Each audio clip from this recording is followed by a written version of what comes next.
Anak naman! Hindi mo ba alam na napakadelikado nung ginawa mo? Paano mo naman naisip yun? Bakit mo sinugod si Emil, si Gob, na mag-isa ka lang?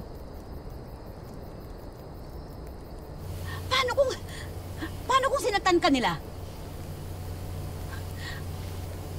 Paano kung napatay ka? Nay, may kapangyarihan na po ako ngayon. Nagamit ko ho yung kapangyarihan ko sa ospital. Pati ho sa pakikipaglaban ko kanina. Tera, hindi mo pa lubusang hawak at batid ang iyong kakayahan. Ni hindi ka pa nga nakakapagsanay. Tama ang kanyang tinuran. Hindi ka dapat nagpadalos-dalos. Pero ang gusto ko lang naman ay mahuli si Gob.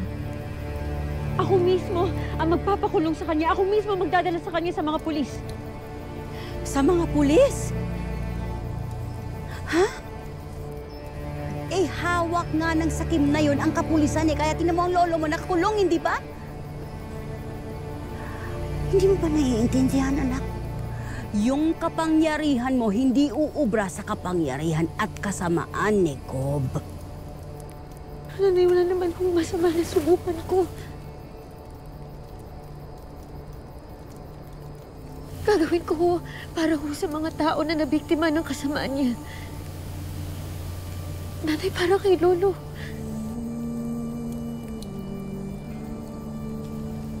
Walang saysay ang inyong pag-uusap kaya tararapat lamang na ito'y tapusin na. Ang mahalaga ay makabalik tayo ng Encantadia. Tera, panahon na upang lumisan. Ashley. Hindi ko pa po kayang umalis. Ano ang iyong tinuran?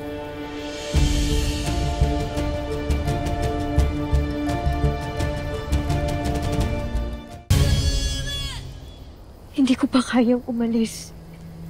Pasneya, Tera! Ilang beses na natin ipinagpaliban ang ating paglisan. Ako ba'y talagang iyong sinusubok? Ashley, huling beses na. Hindi ko maatim na maiwan si Gob na nasa posisyon at may kapangyarihan. Kapag nakakulong na ang gobernador ng distrito namin, saka ako iiwan ng distrito 6.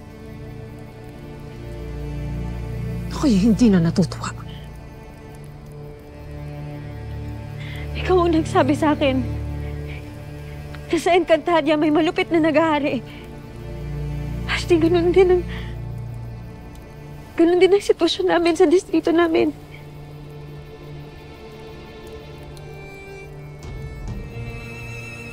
Kaya alam ko na maiintindihan mo kapag sinabi ko na hindi ko pwedeng pabayaan ang ganun-ganun lang ang kasamaan, pati ang kawalan ng katarungan.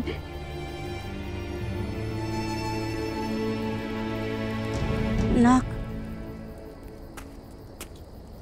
hindi kasi ganun kadali yung gusto mong mangyari. Ano mo mapapakulong si Gob? Ha? Umaasa ka pa talaga? Naaamin siya sa lahat ng kasamaan niya.